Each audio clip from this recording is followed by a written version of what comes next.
Caminhante não há caminho, faz-se o caminho ao caminhar. Portanto, não há caminho pronto. É a gente que constrói, é a gente que vai aprendendo ao caminhar, ao trilhar esta jornada que é a vida. Portanto, não permita que alguém te diga o que fazer, quando fazer, como fazer. É você que precisa construir, dar os seus passos, encontrar o seu caminho. Somente aquilo que a gente realiza, que a gente constrói, é capaz de nos dar satisfação, daquilo nos gerar sentido, alegria, daquilo se comunicar, se conectar com a gente.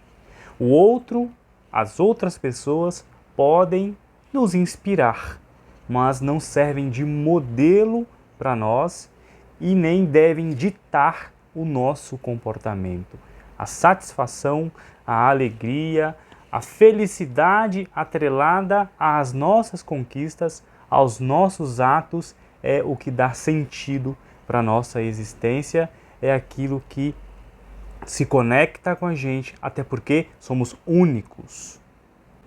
Cada pessoa é única, cada pessoa tem a sua própria história de vida, o seu modo de agir, a sua subjetividade, a sua singularidade. Então, aquilo que serviu para o outro, o caminho que ele trilhou, não servirá, não caberá para você. E isso é muito interessante, isso faz a vida ter mais sentido, mais brilho, mais cor. Imagina que o seu destino, o seu caminho já tivesse traçado. Você já soubesse exatamente o que vai ocorrer, o que vai acontecer ao longo da sua vida. Você só precisasse seguir um roteiro. Concorda que não teria muita graça, que seria tudo muito previsível? É claro que às vezes a vida nos surpreende e nos coloca desafios imensos, como por exemplo quando a gente perde alguém que amamos muito.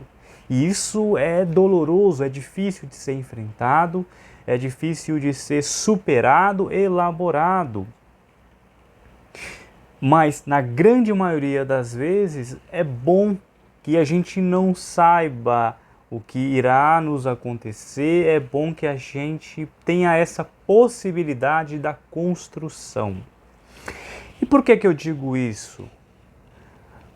Porque é um perigo para a nossa vida, para a nossa saúde mental, para a nossa subjetividade, quando a gente passa a deixar, a colocar na mão de outras pessoas que elas decidam por nós.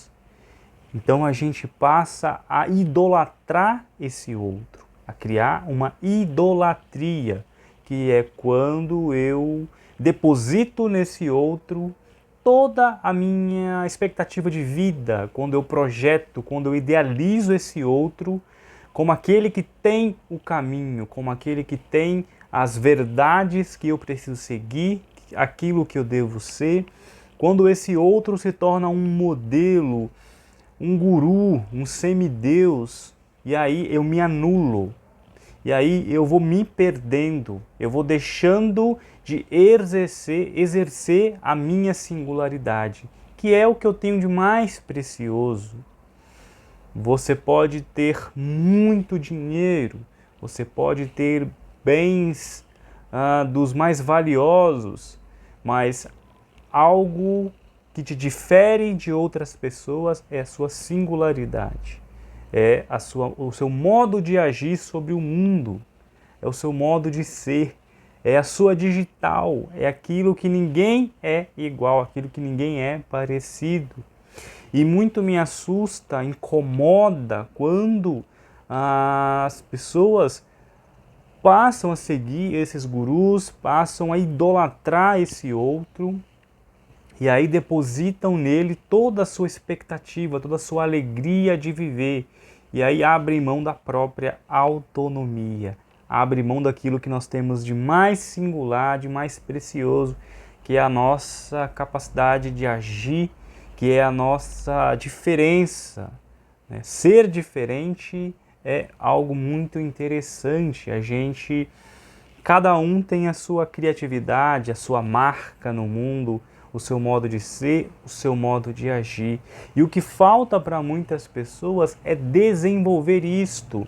Então o outro pode até nos ajudar a desenvolver a nossa própria potencialidade, o nosso próprio potencial. O outro não é capaz de me dar isto, ele pode me ajudar nesse exercício, nesse crescimento. E aí é muito diferente de alguém que me inspira ou de alguém que eu idolatro, de alguém que eu deposito todas as minhas expectativas. E aí, se esse outro falhar, o meu mundo desmorona. Daí a importância de nós termos autonomia emocional, da gente gostar do que somos, de quem somos, da gente investir no nosso crescimento pessoal, da nossa evolução emocional, porque eu não fico à mercê do outro. Uma relação abusiva, por exemplo, passa muito por isso. Quando a pessoa deposita nesse outro todo o seu motivo de viver. Quando eu acho que eu não consigo viver sem esse outro, eu posso entrar ou me manter numa relação abusiva. E quando eu consigo gostar de mim, acreditar em mim, inclusive bancar a minha solidão, inclusive bancar o estar sozinho comigo mesma, comigo mesmo. E isto é uma construção interessantíssima, fundamental para a nossa qualidade de vida, para o nosso crescimento pessoal e profissional também, né? Para aquilo que eu desejo.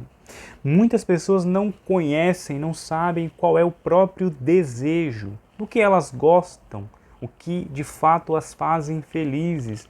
E aí eu corro o risco de ser uma marionete, de ser usado pelo outro, de seguir por qualquer caminho que me dizem que é o mais correto.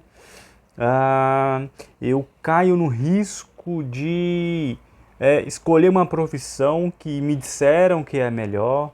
Eu corro o risco de casar, de ter filhos, de viajar para o lugar X ou Y, porque me disseram que esse é o caminho, que é isso que gera felicidade, mas isto é de fato o que eu quero? Isto é de fato aquilo que se conecta comigo, né? Caminhante, não há caminho, fácil o caminho ao caminhar.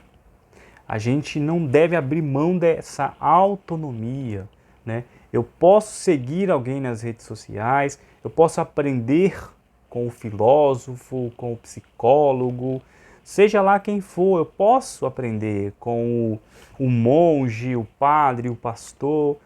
As pessoas podem nos ensinar algo, claro, né? Mas eu nunca devo depositar toda a minha expectativa, eu nunca devo achar que esse outro sabe tudo ou sabe mais do que eu o tempo todo, né? Eu também tenho algo a dar, eu também tenho algo a ensinar. Essa fé em si mesmo, né? Esse acreditar em si é fundamental. Isso me livra ou isso diminui as chances de eu ter relações doentias, relações abusivas, relações disfuncionais, de eu passar a dar ao outro um poder sobre mim. É muito importante, é fundamental que a gente crie, que a gente desenvolva a capacidade de gostar de si, de o que eu gosto de fazer, o que eu faço bem, eu vou desenvolver isto, eu vou evoluir nisto, no que eu sou bom. Todo mundo é bom em alguma coisa, todo mundo tem as diferenças que fazem a gente ser quem somos. A nossa digital é diferente da do outro. E isso pode ser muito bonito, né? Cada pessoa com as suas peculiaridades, com o seu potencial. A gente precisa ou podemos ser aqueles que contribuem com a evolução do outro. Eu fico feliz quando alguém diz que gostou do meu conteúdo, que se identificou com um texto, com uma fala minha, mas eu tomo cuidado de que essa pessoa não deposite em mim todas as suas fichas, todas as suas expectativas. Um exemplo no processo psicoterapêutico. A terapia ou psicólogo é uma ponte, é uma ferramenta para que esse outro conquiste aquilo que ele busca, né? O psicólogo, a terapia não é a salvação, não é um ídolo que a pessoa deve seguir, né? Não sou eu que vou dizer o que ela deve fazer, a gente vai pensar juntos. Então é diferente essa relação, não é uma relação de dependência, pode ser uma relação de inspiração, de aprendizado, mas uma relação que ajude o outro a ter autonomia. Isto muda tudo e isto é fundamental realmente para o crescimento de cada um de nós.